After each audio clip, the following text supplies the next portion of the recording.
नमस्कार दोस्तों, सत्यमेव जयते। Hyundai Venue ऐसी थर्ड 4 मीटर लेंथ की कॉम्पैक्ट एसयूवी बनी है जिसके 8 लाख यूनिट्स सेल हो गए हैं। मतलब टाटा नेक्सन और ब्रेजा के बाद ये थर्ड 4 मीटर लेंथ की कॉम्पैक्ट एसयूवी बनी है जिसके 8 लाख यूनिट्स सेल हो चुके हैं। अब आज वाली वीडियो के अंदर भी E20 गाड़ियों की बात नहीं करेंगे, दो बहुत ही बड़ी फ्यूचर रेडी पावर ट्रेन्स के साथ आने वाली गाड़ियों की बात करने वाला हूं। दोनों गाड़ियों का रोड टेस्ट चल रहा है। Maruti Suzuki Fronx facelift, Tata Punch facelift का भी फेसलिफ्ट, दोनों ही गाड़ियों का रोड टेस्ट चल रहा है। सारे में आपको विजुअल्स भी दिखाने वाला हूं, क्या क्या चेंजेस होने वाले गाड़ियों के अंदर। सिर्फ इंजन के अंदर ही चेंज होने वाला है या और भी कुछ एडिशंस होने वाले हैं गाड़ियों के अंदर, सारी बातें कर लेंगे। क्या प्राइसिंग रहने वाली है, किस टाइप के इंजन इन गाड़ियों के अंदर आने वाले हैं। और कुछ भाइयों की डाउट्स आ रही थी कि जिन भाइयों ने ऑलरेडी E20 गाड़ियों को परचेज कर लिया है अब वो करेंगे तो क्या करेंगे, तो इसके बारे में भी बिल्कुल से बात करी जाएगी। और भी कुछ E85 इंजन से रिलेटेड कुछ इंपॉर्टेंट इन्फॉर्मेशन है, वो भी मैं आप लोगों के साथ शेयर कर दूंगा। वीडियो के अंदर एंड तक जरूर से बने रहे। चैनल के ऊपर अगर आप फर्स्ट टाइम आए तो चैनल को सब्सक्राइब जरूर कर ले, लाइक बटन हाई बटन को भी जरूर दबा दे। अब देखिए टाटा पंच फेसलिफ्ट का फेसलिफ्ट कैसे हो रहा है मैं आपको यह बताता हूं। टाटा पंच का फेसलिफ्ट ऑलरेडी जनवरी 2026 के अंदर हो चुका है। चैनल ने सारी चीजों को कवर किया था। तो देखो, पहले जो गाड़ी के अंदर चेंजेस करे गए थे वो जो चेंजेस थे वो मेनली कॉस्मेटिक चेंजेस थे, या इन्होंने CNG AMT दे दिया था, वो भी इनके पोर्टफोलियो के अंदर ऑलरेडी प्रेजेंट था, या इन लोगों ने टाटा नेक्सन का पेट्रोल इंजन इस गाड़ी के अंदर डाल के दे दिया था। मतलब अगर मैं इंजन वाइज बात कर लेता हूं, ऐसी कोई भी एक्सक्लूसिव चीज नहीं करी गई थी जो ब्रांड के पोर्टफोलियो के अंदर फर्स्ट टाइम आई हो। लेकिन देखो, जो पहले लिपस्टिक और मेकअप वाला काम था, मतलब जो गाड़ी के एक्सटीरियर चेंजेस की बातें थी वो ऑलरेडी हो चुकी हैं। टाटा पंच का इंटीरियर भी पूरे तरीके से अपग्रेड हो चुका है, एक्सटीरियर भी अपग्रेड हो चुका है, बम्पर फ्रंट से अपग्रेड हो चुका है, रियर से अपग्रेड हो चुका है, इंटीरियर बिल्कुल तरीके से चेंज हो चुके हैं। तो यहाँ पर दोस्तों जो चेंज होने वाला है ना, वो मेकअप और लिपस्टिक का नहीं होने वाला। मतलब बम्पर का, डिजाइनिंग का, क्लैडिंग्स का, एलॉय व्हील्स का, ये वाला चेंज इस वाली गाड़ी के अंदर नहीं होने वाला। यहाँ पर सच में जो काम का चेंज है ना वो होने वाला है। मतलब टाटा पंच को फ्यूचर रेडी पावर ट्रेन के साथ अब लाया जाएगा। फ्यूचर रेडी पावर ट्रेन कौन सी है? इस वक्त जो future ready power train India को बहुत ही जल्दी कैप्चर करने वाली है वो है FFV, फ्लेक्स फ्यूल व्हीकल्स। साथ साथ मैं आपको रोड टेस्टिंग के विजुअल्स भी लगा रहा हूं। ये टाटा पंच फ्लेक्स फ्यूल है जिसका रोड टेस्ट किया जा रहा है, और इसीलिए मैंने आपको कहा था कि टाटा पंच के फेसलिफ्ट का भी अब फेसलिफ्ट होने वाला है। और फ्लेक्स फ्यूल व्हीकल्स को नीति आयोग ने 0 एमिशंस के अंदर डाला हुआ है। मतलब अगर कल को कोई भी बैन आ गया, कोई भी इशू आ गया, फ्यूल एमिशन नॉर्म्स को लेकर किसी भी टाइप की स्ट्रिक्टनेस हो गई, तो ये जो सारे इंजन रहने वाले हैं, सिर्फ इंजन नहीं, साथ में जो गाड़ी भी आने वाली है इस वाले इंजन के साथ, उसको पूरे तरीके से प्रोटेक्टेड रखा जाएगा। किसी टाइप का बैन उन सारी गाड़ियों पे नहीं लगेगा। इसीलिए इन इंजन को मैं कहता हूं फ्यूचर रेडी पावर ट्रेन्स या फ्यूचर रेडी इंजन। लेकिन कौन से वाले इंजन के अंदर फ्लेक्स फ्यूल ऐड किया जाएगा, क्या पावर और टॉर्क फिगर्स डाउन हो जाएंगी, सारी चीजें बताने वाला हूं। ये इसके 1.2 लीटर रेवरोटॉन 3 सिलेंडर के अंदर ऐड किया जाएगा दोस्तों। इसके अंदर आपको अराउंड 88 PS की पावर और 116 न्यूटन मीटर की टॉर्क मिलने वाली है। मतलब थोड़ी बहुत पावर और टॉर्क आपको ज्यादा मिलेगी इस वाले इंजन के अंदर। बहुत ज्यादा फर्क नहीं होएगा, मिनिमल फर्क होएगा, लेकिन एज कंपेयर टू जो अभी इंजन आ रहा है उससे आपको बेनिफिट मिलने वाले हैं। नेक्स्ट दोस्तों जो गाड़ी है ये भी कोई छोटी मोटी गाड़ी नहीं है जिसके बारे में मैं बताने वाला हूं, Maruti Suzuki Fronx flex fuel. अब यहाँ पर आप देख सकते हो मारुति सुजुकी फ्रॉन्क्स का रोड टेस्ट हो रहा है। अब ये जो फ्रॉन्क्स है जिसको टेस्ट किया जा रहा है, इसके बारे में बताना कि इसके अंदर हाइब्रिड इंजन है या फ्लेक्स फ्यूल इंजन है, थोड़ा सा डिफिकल्ट टास्क है।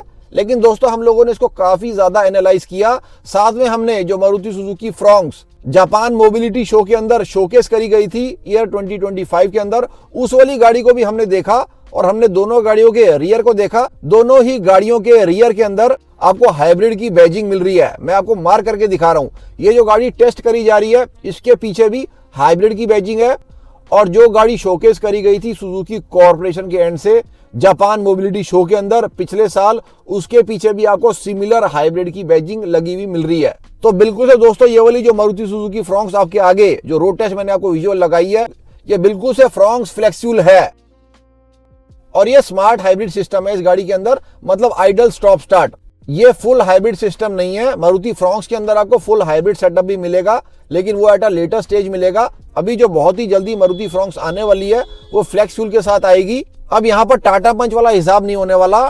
टाटा पंच के अंदर आपको और कोई एडिशन नहीं मिलने वाले, मतलब फीचर वगैरह कोई ऐड नहीं मिलने वाले। इस वाली गाड़ी के अंदर ये चीज नहीं रहेगी। मारुति फ्रॉन्क्स के अंदर आपको लेवल 2 ADAS भी देखने को मिलेगा। ये जो ऊपर आप कपड़े सुखाने का स्टैंड सा देख रहे हो, ये कपड़े सुखाने के लिए नहीं लगाया गया एक्चुअली। ये दोस्तों गाड़ी की लाइडर टेस्टिंग चल रही है, इसके ऊपर लाइडर लगा हुआ है। मतलब इस गाड़ी के अंदर लेवल 2 ADAS की चेकिंग करी जा रही है। मतलब पिछले 8 से 9 महीने से ये लोग इस गाड़ी को टेस्ट कर रहे हैं ऊपर कपड़े सुखाने का स्टैंड लगा के। तो ऐसी क्या दिक्कत आ रही है, क्या इसके अंदर लेवल 2 ADAS सेट नहीं हो पा रहा, क्या दिक्कत आ रही है, क्या नहीं आ रहा। साथ में आपको मारुति फ्रॉन्क्स के अंदर AWD का सेटअप भी देखने को मिलेगा, मतलब ऑल व्हील ड्राइव का। मारुति फ्रॉन्क्स के चारों टायर के अंदर जान रहने वाली है। हालांकि ये वाली चीज आपको बेस वेरिएंट में नहीं मिलेगी, ये मोस्ट प्रॉब्ली आपको मिड वेरिएंट में या टॉप वेरिएंट में देखने को मिलने वाली है। मतलब सिग्मा और डेल्टा के अंदर आपको AWD की ऑप्शन नहीं आएगी, ये आपको जेटा या अल्फा के अंदर देखने को मिलने वाली है। मैंने आपको मार्क करके भी दिखाया है AWD का जो सेटअप इस गाड़ी के अंदर लगा हुआ है। तो ये भी एक बहुत ही बड़ी चीज रहने वाली है, क्योंकि बहुत सारे एरियाज ऐसे हैं जहां पर लोगों को छोटी गाड़ी भी चाहिए और AWD गाड़ी भी चाहिए। जैसे लेह लद्दाख के कुछ ऐसे एरियाज हैं, इवन कश्मीर के भी कुछ ऐसे एरियाज हैं। अब ये जो सारी गाड़ियां आ रही हैं, मतलब जो भी फ्लेक्स फ्यूल के अंदर आ रही हैं, वैगनआर को ऑलरेडी शोकेस कर दिया गया है, टाटा पंच की रोड टेस्ट चल रहा है, फ्रॉन्क्स भी बहुत ही जल्दी आने वाली है फ्लेक्स फ्यूल के साथ, उसका भी रोड टेस्ट चल रहा है। क्या ये जो गाड़ियां रहने वाली हैं ये E20 गाड़ियों से बेटर रहने वाली है, मतलब जो इनके अंदर फ्लेक्स फ्यूल इंजन रहने वाले हैं क्या वो बेटर हैं E20 इंजन से?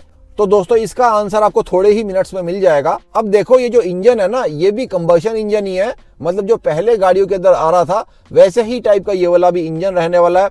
इस वाले इंजन के अंदर भी आपको इंटरनल कंबशन इंजन मिलेगा, फ्यूल इंजेक्टर्स मिलेंगे, गैस किट्स मिलेंगी, फ्यूल लाइंस मिलेंगी, स्पार्क प्लग्स मिलेंगे, सारी की सारी चीजें वैसी ही मिलने वाली है आपको जैसे आपको पेट्रोल कार्स के अंदर मिलती थी। लेकिन दोस्तों यहाँ पर चेंजेस क्या होने वाले हैं मैं आपको ये बताता हूँ। ये जो सारे पार्ट्स रहने वाले हैं ना, जो पहले बहुत ज्यादा वल्नरेबल थे कोरोजन के लिए, अब देखो वो जो सारी चीजें हैं ना, उनसे ये फ्लेक्स फ्यूल इंजन प्रोटेक्टेड रहने वाले हैं। एक तरीके से अच्छे तरीके से काम किया जा रहा है अब मैन्युफैक्चरर्स के एंड से। पहले E10 से जो E20 हुआ था, I was not that much satisfied उस टाइम के ऊपर, लेकिन अब जो ये वाला काम हो रहा है ना, ये बिल्कुल ही प्रॉपर काम हो रहा है और सच में ये वाला काम हो रहा है। मतलब सच में ऐसे कंपोनेंट्स को अब यूज किया जा रहा है कि गाड़ी के अंदर कोरोजन वाला इशू, इंजन नॉकिंग वाला इशू, एथेनॉल के साथ रिलेटेड जो भी सारी नेगेटिविटीज थी वो वाली चीजें अब नहीं होंगी। मैं तो देखो खुद एक्सपीरियंस करता हूं ना सारी चीजें, मैं हर टाइप की गाड़ी को चलाकर देखता हूं, सारी गाड़ियों को मैं चलाता रहता हूं, कैसा एहसास आ रहा है, क्या फील आ रहा है, E20 के साथ कैसा फील आ रहा है, XP100 के साथ कैसा फील आ रहा है, मैं तो सारी चीजों का एहसास करता रहता हूं। अब दोस्तों बात करी जाए कि टाटा पंच और फ्रॉन्क्स के अंदर कितना प्राइस हाइक होएगा, बहुत ज्यादा प्राइस हाइक नहीं होएगा। देखो जो ये लोग रोड टेस्ट कर रहे हैं, ये जो कंपोनेंट्स के अंदर अपग्रेड करे गए हैं उसको तो ये लोग कवर करेंगे। मैं जो एक्सपेक्ट करके चल रहा हूं अराउंड 10% के आसपास का प्राइस हाइक होएगा, इससे ज्यादा नहीं होएगा। लेकिन आपकी गाड़ी आगे सालों साल के लिए सुरक्षित हो जाएगी एक तरीके से।